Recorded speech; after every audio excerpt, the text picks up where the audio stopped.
Buenos días, otra vez a la palestra. Muy bien, pues... Bueno, ¿qué tal estamos? ¿Estamos bien? Hemos cantado la última canción, bueno, es una canción que últimamente se canta, ¿no? Esta que habla un poco del credo de los apóstoles. Yo creo que es algo reciente, ¿no? O sea, que no es algo... Y precisamente quería compartir sobre una parte del credo de los apóstoles. El credo de los apóstoles, pues es lo que nosotros creemos, ¿no? Como cristianos. Y esa parte del credo habla de la Trinidad, ¿no? Que dice: creo en Dios Padre, Todopoderoso, Creador del cielo y de la tierra. Creo en Jesucristo, su único Hijo, nuestro Señor, y creo en el Espíritu Santo. Amén. Vamos a orar. Gracias te damos, Señor, por este tiempo, por este momento, Señor, en el que podemos tener comunión unos con otros, que podemos compartir de tu Espíritu, Señor, y de recibir, Señor, lo que tú tienes para nosotros. Oramos en el nombre de Jesús. Muy bien, pues la palabra Trinidad, como palabra no viene en la Biblia, ¿no? Pero es una realidad que Dios es un Dios trino. Quizá es un poco difícil de explicar, y yo no lo voy a explicar porque es un misterio. No hay misterios en la Biblia que no se puede tratar de explicar, ni con mucha teología, ni hay cosas, se puede exponer algo, pero cuando se dice que es un misterio, ¿no? No es como las novelas de Agatha Christie, que al final el misterio se resuelve, ¿no? Hablando de los misterios doctrinales, hay cosas que no sabemos, ¿no? Como decía en Corintios, ahora vemos por espejo, oscuramente, ¿no? ¿Qué quería decir? Antiguamente los espejos, tal como hoy los vemos, no existen. Bueno, este ejemplo lo hemos puesto otras veces. Era como un bronce bruñido y tú te mirabas en el espejo y te veías lo que es en la primera dimensión. Los objetos y las cosas que había detrás lo veías así un poco como difuminado, ¿no? No es como hoy día, que tú ves un espejo y ves lo que hay detrás de ti y ves hasta... Entonces, eso de que ahora vemos por espejo oscuramente o difuminado viene de ahí, ¿no? Pero sí se puede tratar de exponer algo, ¿no? De lo que podemos saber de la Trinidad. Cuando se dice de las tres grandes religiones monoteístas, ¿no? El judaísmo, el islamismo, o el islam, y el cristianismo, nosotros tenemos que matizar que somos monoteístas trinitarios. No es algo que eso salga por ahí, pero es una realidad. O sea, nosotros tenemos una peculiaridad en lo que se refiere a una religión monoteísta, porque como hemos comentado, somos Padre, Hijo y Espíritu Santo. Es como un triángulo de tres partes, o podemos poner un ejemplo simple, el agua tiene tres estados, que es el líquido, gaseoso y lo que es el hielo, ¿no? O sea, lo que son tres partes, ¿no? Podríamos decir, el pan no se compone de tres, harina, agua y levadura. O sea, es un uno en tres, ¿no? Entonces, esta mañana pues voy a compartir sobre esto, ¿no? Primeramente, ¿qué es un misterio en el contexto doctrinal, ¿no? Dice el diccionario, dice, es un secreto divino que solo por revelación puede ser conocido. Un misterio es algo inaccesible a la razón y que es objeto de fe. Es decir, que para comprender estas cosas primeramente tenemos que tener fe. Ni los grandes científicos, ni los grandes estudiosos, por más que se estrujen el cerebro y miren y cojan la Biblia por un lado y por otro, y van a poder explicar ese misterio, ¿no? Y donde mejor nos explica en la Biblia, ¿no? En el Nuevo Testamento, qué es la Trinidad, y donde más claramente nos habla, dice en 1 de Juan 5:7, porque tres son los que dan testimonio en el cielo, el Padre, el Verbo y el Espíritu Santo. Y estos tres son uno. Aquí es donde más claramente lo vemos. Hay más referencias. Por ejemplo, en la Gran Comisión, Jesús decía, por tanto, id y hacer discípulos, bautizándoles en el nombre del Padre, del Hijo y del Espíritu Santo. No decía ir y bautizarles en mi nombre. Él ponía al Padre, al Hijo, presente, y el Espíritu Santo. En el Antiguo Testamento también hay referencias, ¿no? Cuando en Génesis 1:26 dice, hagamos al hombre a nuestra semejanza. Habla ahí habla con una pluralidad, ¿no? Muchos teólogos encontraron en este pasaje la Trinidad de Dios en el principio. En Isaías 6:8 dice, ¿a quién enviaré? ¿Quién irá por nosotros? Hablaba en plural, ¿no? Aquí vemos, y hay muchas más referencias en Apocalipsis 4:8, cuando dice, Él es 3 veces santo, santo, santo, santo. No habla de una repetición por repetir, sino que estaba dando esa deidad, esa santidad a las 3 personas, el que era, el que es y el que ha de venir. Algunos dirán que esto es difícil de comprender, ¿no? Sobre todo los incrédulos que ni creen en Dios, ¿cómo van a creer o comprender qué es la Trinidad, ¿no? Incluso algunos cristianos tienen dificultad para comprenderlo o razonarlo. Pero es que hay que decir que los misterios de la fe ni se pueden comprender ni se pueden razonar. A veces tú ves en Internet, yo no es que estoy metido en esto de conversaciones de unos y otros, ¿no? Yo por lo que oigo, pero a veces hay tantas controversias inútiles, tanto hablo, yo te digo, yo te pongo, yo te doy, y no se puede comprender, hay cosas que no se pueden comprender. Se pueden hablar, pero lo que es discutir y tratar de imponer tu verdad sobre la verdad de otros es como no sé, tratar de retener el agua en las manos, ¿no? Hay cosas que solamente se pueden entender con el corazón, ¿no? Yo le llamo la lógica de la fe. No puede ser una lógica, pero a veces empezamos a escuchar milagros que ha ocurrido, un milagro ocurre aquí, otro ocurre allá, y dices, pues si esto es lo normal. En nosotros, los cristianos, los hombres y mujeres de fe es normal, es la lógica de la fe, porque tenemos unas creencias y se cumplen.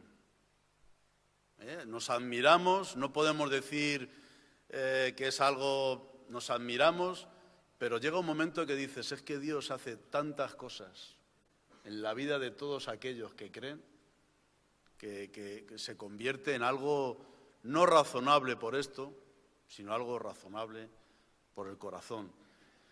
Hay muchas cosas que no entendemos. Por ejemplo, entendemos nosotros, otros a lo mejor sí lo entienden, cómo funciona Internet.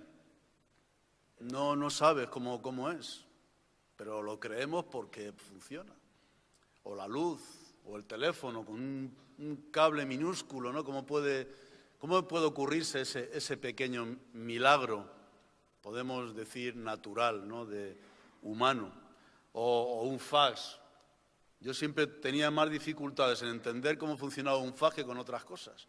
Yo decía, pero ¿cómo una carta que tú escribes a miles de kilómetros, esa misma carta la recibe casi en el momento? Y no era que iba por un cable, hay un mensaje, y cuando llegaba al aparato del fax se hacía grande, pero yo me hacía unos cocos, todavía no sé cómo funciona un fax, pero es algo que dices, ¿cómo puede ser? Quizá algún día pregunte a alguien. Entonces, si no entendemos estas cosas, ¿no? ¿Cómo pretendemos comprender y entender en su totalidad las verdades de Dios? Hay que comprenderlo y entenderlo con esto. Cuando a veces ves a estos científicos todos así muy serios y muy sesudos, hablando de los agujeros negros, de la creación del mundo, sin nada de humildad, los ves ahí con sus gafas y sus estirados y qué falta de humildad, ¿no? Ahí se ve que no tienen ni idea. Y pocos son los que dicen que no saben nada. Todos hablan ahí con una biblioteca de miles y miles de libros detrás, y eso es por decir algo, una mota de polvo del conocimiento. Y es así, ¿no? ¿Cómo pretendemos saber, no, todas estas cosas? ¿Cómo pretendemos hablar y explicar lo que es un misterio, ¿no? Había un científico, un biólogo, que estudiaba las abejas y era su materia, ¿no? Era un zoólogo y estaba el hombre en un laboratorio, ¿no? Tratando de averiguar la vida, las costumbres de las abejas. Y un día decidió de trasladar ese laboratorio y su casa y su familia a un bosque, ¿no? Donde había muchas abejas, incluso había ahí para vivirlo en el sitio, no solamente en una casa en la ciudad, ¿no?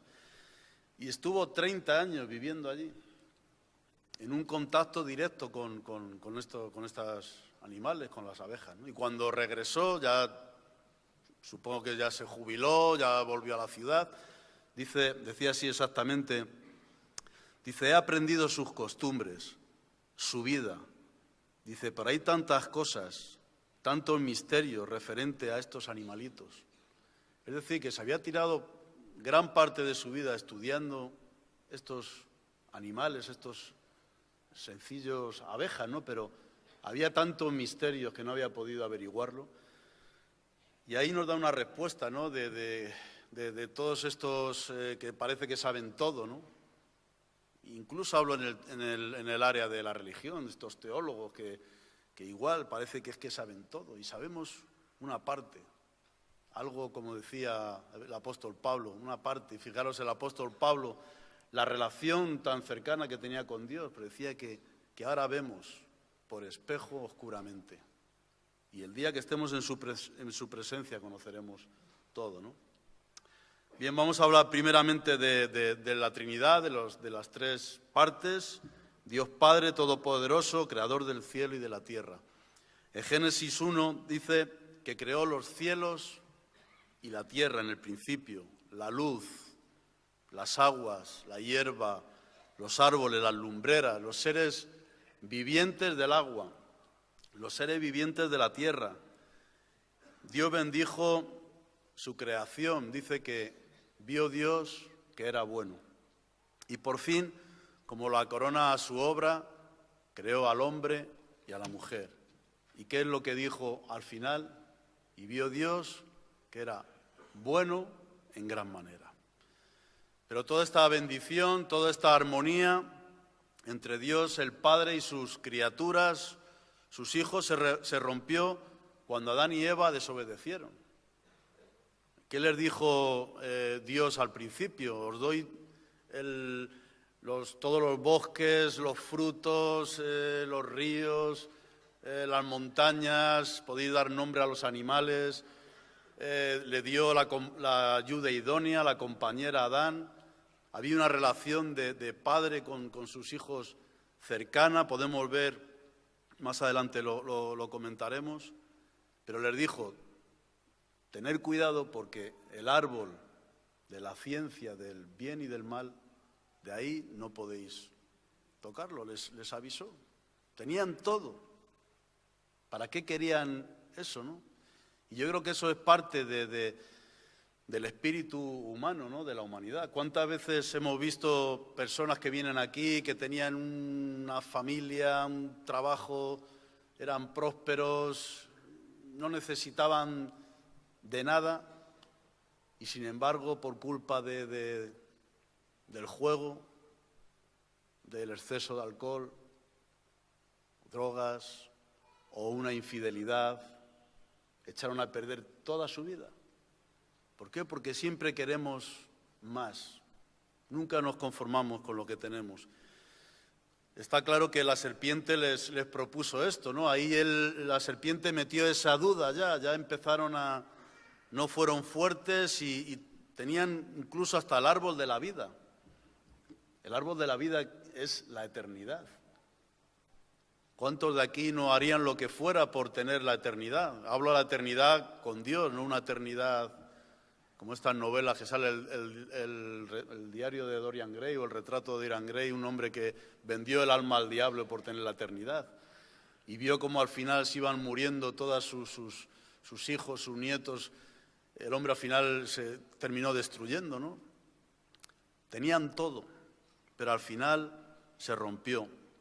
Y Dios Padre se entristeció, porque Él, en esencia, Dios, ¿qué es? Dios es amor. Y ahí Él ya no podía seguir dando amor, porque había habido una ruptura. Y dando un salto bíblico, nos podemos acordar de Job, ¿no? Un poco hablando de la mentalidad de Dios Padre, que al venirle la desgracia, él maldecía su suerte. No maldecía a Dios, maldecía su suerte. Él veía cómo los malos prosperaban, él que había sido justo, que había tenido a su manera, él pensaba que tenía una relación con Dios y veía cómo todo se había destruido, hasta su salud. Él estaba hundido, ¿no? Él tenía una mala entendida relación con Dios, porque él pensaba que con Dios la relación era como una contraprestación. Yo hago esto, yo soy bueno, yo soy justo y tú me tienes que dar esto. Y Dios quería acercarse a él, porque aunque era un hombre justo, decía que era el más justo de su época, Dios quería poner en orden esa relación. Y tenía que ser a través del sufrimiento. Él tenía que restaurar esa relación con Job de la manera correcta, ¿no? ¿Y qué es lo que ocurrió al final? ¿Qué es lo que dijo Job al final? Dice, de oídas te había oído, mas ahora mis ojos te ven. Sus ojos, pero los ojos de fe. Había ya un entendimiento espiritual. Antes el entendimiento y la relación que había con Dios Padre era muy limitada, pero Dios quería restaurar esta relación. Y es lo que quiere hacer a lo largo de la historia, ¿no? Restaurar esa relación de amor. Y Dios quiere que el ser humano salga de sus errores, con tantas religiones falsas, tanta idolatría, tantas cosas. Dios quiere que todo ser humano le conozca como el Dios de amor. Uno de esos pasos para que la humanidad tenga esa relación correcta con Dios, su plan perfecto para salvar la humanidad, lo dio con Moisés, para salvar a su pueblo. Todos sabemos la historia de cómo lo sacó de Egipto y Dios ya había como un acercamiento, ¿no?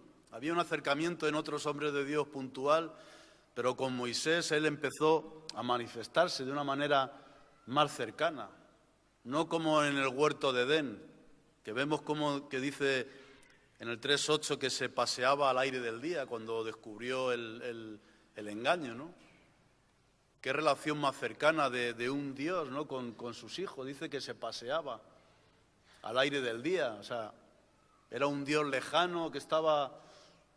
Dice que iba por el huerto, iba a juntarse con sus hijos, ¿no? Pero ya Dios empezaba a mostrarse, ¿no? Se manifestó a Moisés a través del fuego, de la zarza y con una voz audible, ¿no? Ya poco a poco Dios empezaba a acercarse, pero no podía mirarle cara a cara, es decir, no podía mostrar toda su presencia, toda su gloria.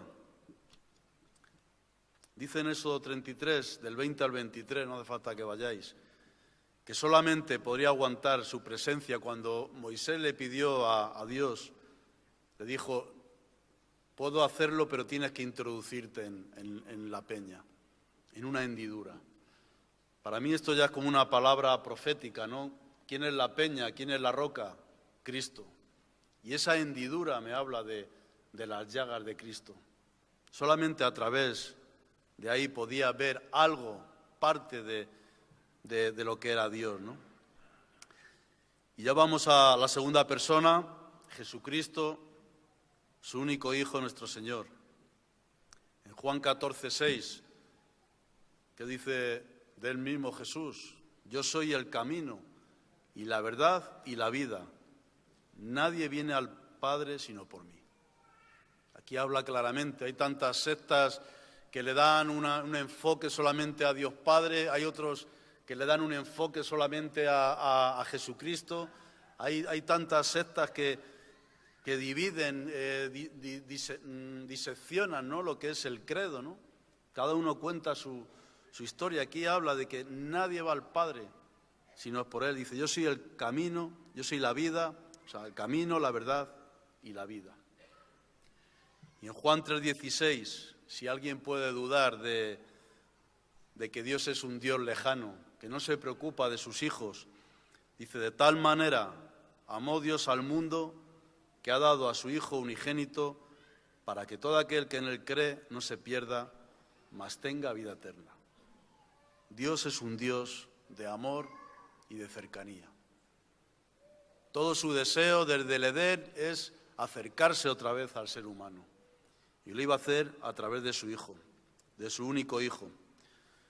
Dios es un Dios de amor, un Dios de cercanía, no es un Dios de imágenes, ni de fiestas, ni de festejos. Hay gente que hace mucho hincapié en tantas cosas. Si pusieran a Dios como que es un Dios de amor, a veces ves gente discutiendo sobre doctrinas o disputas. ¿Qué es lo que Dios es primeramente? Dios de amor. Si pusieran eso, a veces hay disputas,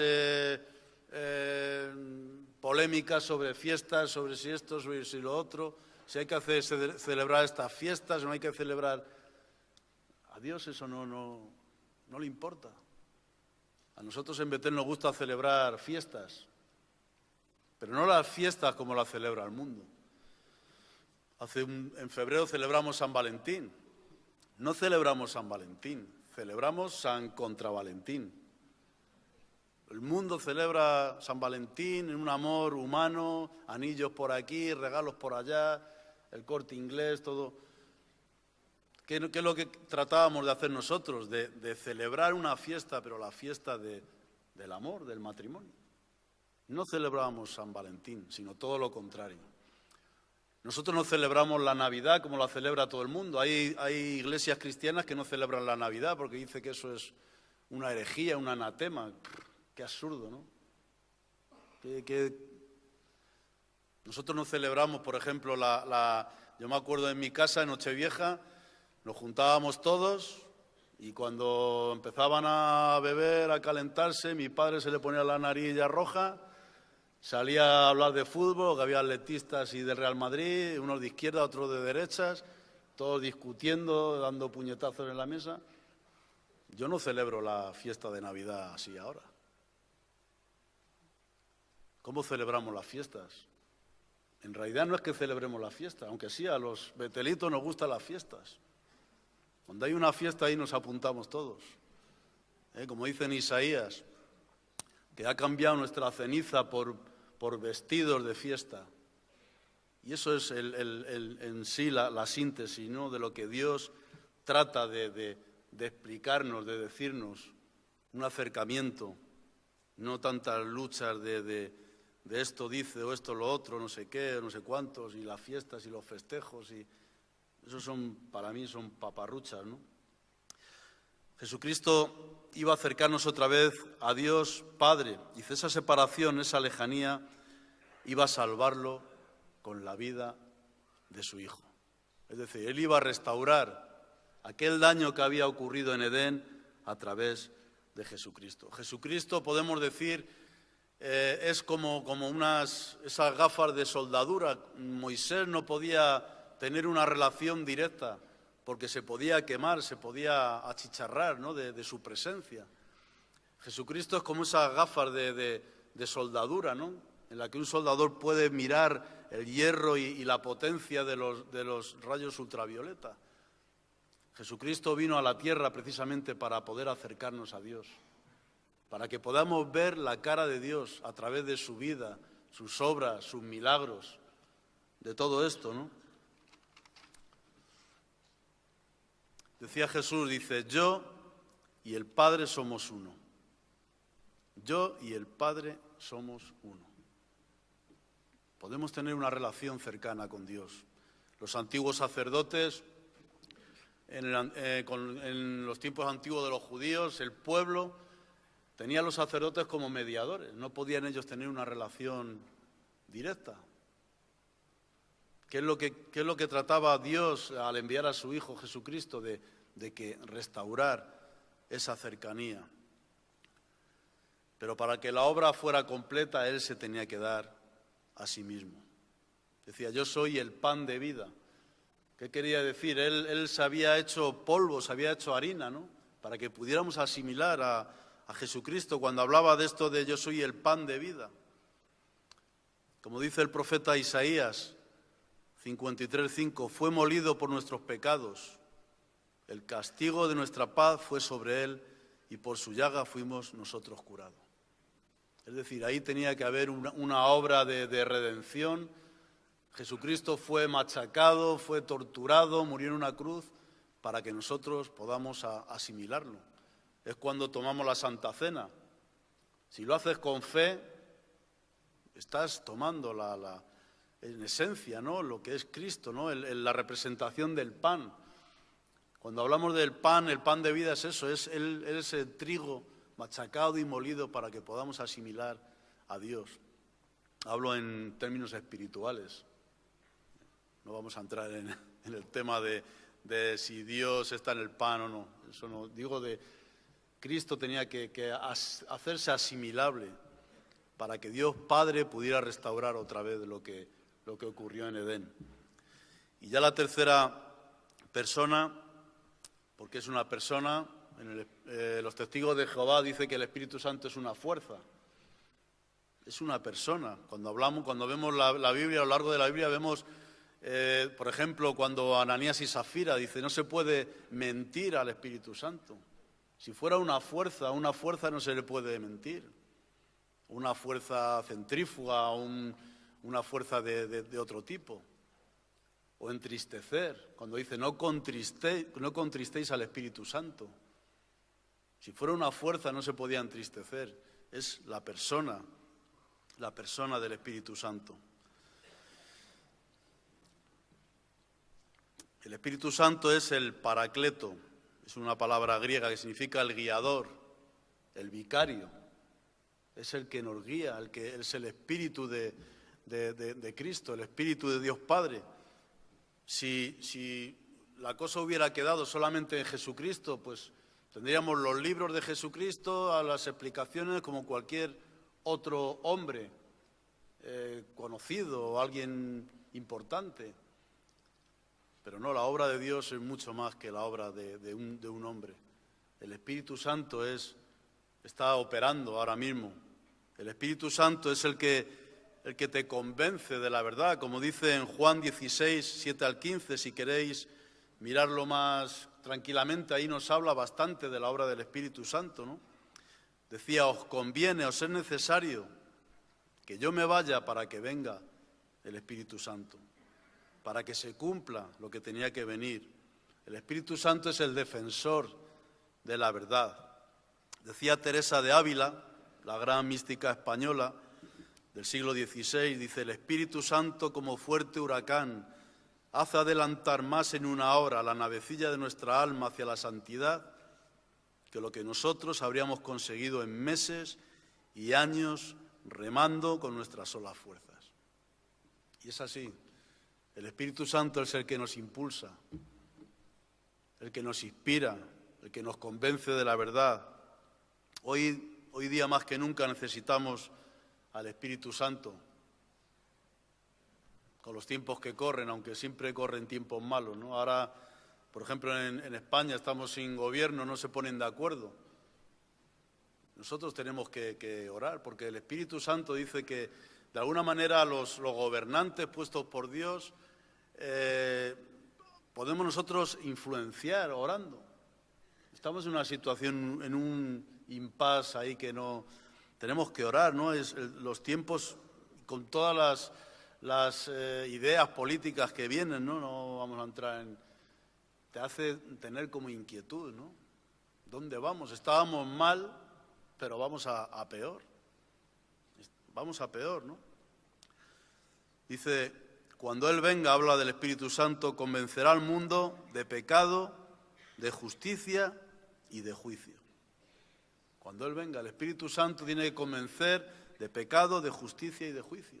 Es una realidad, son palabras que suenan fuerte. Todos queremos que sea todo guay, sí, Dios es amor y es lo primero, pero hay unas palabras que se van a cumplir. Por eso nosotros tenemos la obligación de hablar de Cristo, ¿no? De hablar de esto, de los últimos tiempos. Yo no sé si estamos en los últimos tiempos. Mucha gente habla de los últimos tiempos. Desde que me convertí he oído lo mismo. Cada X dice, vienen los últimos tiempos. No los podemos saber. Lo que sí sé que son los últimos tiempos para todos nosotros, porque la vida es muy corta. Son los últimos tiempos para la gente que está ahí fuera. Los últimos tiempos, nada más que hay una vida, una oportunidad para arrepentirse y para abrir el corazón, ¿no? y creer, ¿no? Nosotros tenemos, el Espíritu Santo tiene su cometido es convencer al mundo de pecado, pero nosotros tenemos esa responsabilidad también. Nosotros somos instrumentos del Espíritu Santo para que la gente cambie y la gente se convierta. Vemos cómo en esencia son uno, ¿no? Lo que hablábamos la Trinidad, Dios Padre envió a su Hijo Jesucristo y Jesucristo siendo Dios vivió, murió y ascendió para enviar al Espíritu Santo. Dice que Él nos guía en todo. Solamente podemos dar testimonio por el Espíritu Santo. Por eso es muy importante, cuando estamos dando testimonio, no lo estamos dando de nosotros mismos. Porque si tú das testimonio o tú dices que Jesucristo es el Señor, en 1 Corintios 12:3 dice que solamente es a través del Espíritu Santo. Es importante todo esto que estamos diciendo. No es por tu mente, es solamente podemos decir que Jesús es el Señor a través del Espíritu Santo. El Espíritu Santo imparte dones. 1 Corintios 12 es el que nos hace dar frutos, Gálatas 22:23. Y en Romanos 5:5 dice que es el que nos da el amor. Dice, el amor de Dios derramado en nuestros corazones por el Espíritu Santo que nos fue dado. Vemos la importancia, ¿no? A veces pensamos que el Espíritu Santo es algo vago, El Espíritu Santo es la representación aquí, ahora mismo, de Dios Padre y Dios Hijo. El Espíritu Santo está ahora andando por entre nosotros. El Espíritu Santo está dentro de nosotros. Vemos la importancia de lo que escuchamos y lo que leemos. El Espíritu Santo es una realidad, igual que Dios Padre es una realidad, creador de los cielos, de la tierra. Jesucristo, que vino a restaurar aquello que estaba dañado por Adán y Eva. Y el Espíritu Santo está operando en nosotros, convenciendo al mundo de verdad, de pecado y también de juicio. Creemos en Dios Padre Todopoderoso, Creador del cielo y de la tierra. Creemos en Jesucristo, su único Hijo, nuestro Señor, y creemos en el Espíritu Santo. Esas son palabras de peso. Eso es parte del credo cristiano, la Trinidad. Creemos en un Dios trino. Podemos decir que el misterio de la Trinidad, esto lo he pensado yo, es un escenario como de un viaje, ¿no? Un viaje de retorno al Edén o a la ciudad celestial de Apocalipsis, aquel sitio ideal de nuestros primeros padres. Y Dios nos está llamando para que volvamos, para restaurar aquello que fue roto, ¿no? Y yo veo como Dios Padre, en este viaje que es el cielo, el sol, las estrellas, que nos cubre, que nos ve, el mar en nuestra vida, el mar de nuestra vida, toda nuestra trayectoria, nuestra vida. Y Jesucristo pues es la barca, el velero, como la barca de los antiguos del mar de Galilea, los apóstoles, que iba adentro con ellos. ¿Y qué es lo que impulsa ese velero? el viento del Espíritu Santo. Él es el que nos impulsa. Entonces vemos cómo la Trinidad está muy presente en nuestras vidas. A veces podemos no entender estas cosas, ¿no? Pero hay que, no digo que entendamos todo, pero saber, ¿no? Lo que cantamos o lo que oramos o lo que leemos. Hay que saber lo que estamos diciendo. Dios es el Dios trino y ese Dios trino nos acompaña en nuestra vida hasta que podamos estar delante de Él y comprender todos los misterios. Amén. Muy bien, si los músicos pueden subir. No he explicado nada, pero bueno, algo, ¿no? Algo. Porque, como dije, es un misterio, no podemos saber todo, pero sí podemos saber cosas, ¿no? Que nos edifican y nos dan comprensión. Pero tiene que ser a través de los ojos de la fe. Amén. Muy bien, vamos a ponernos de pie. Y yo quisiera en esta mañana, mientras escuchamos la canción esta del credo, yo quisiera darte la oportunidad de que salgas aquí para que oremos. No podíamos por menos que hacerlo, porque el Espíritu Santo quiere convencernos de verdad, de pecado, de juicio. El Espíritu Santo también quiere, si tienes alguna necesidad, ya sea de salud, económica, personal, o lo que sea, ¿no? Vamos a abrir el altar y yo te invito, mientras escuchamos la canción, que salgas adelante y vamos a orar. Vamos a orar juntos, unos por otros. Amén. El Espíritu Santo está hablando. No está hablando, no estoy hablando yo, ni siquiera el papel, es Dios hablando. Dios quiere hacer algo hoy a través del Espíritu Santo en personas. Amén.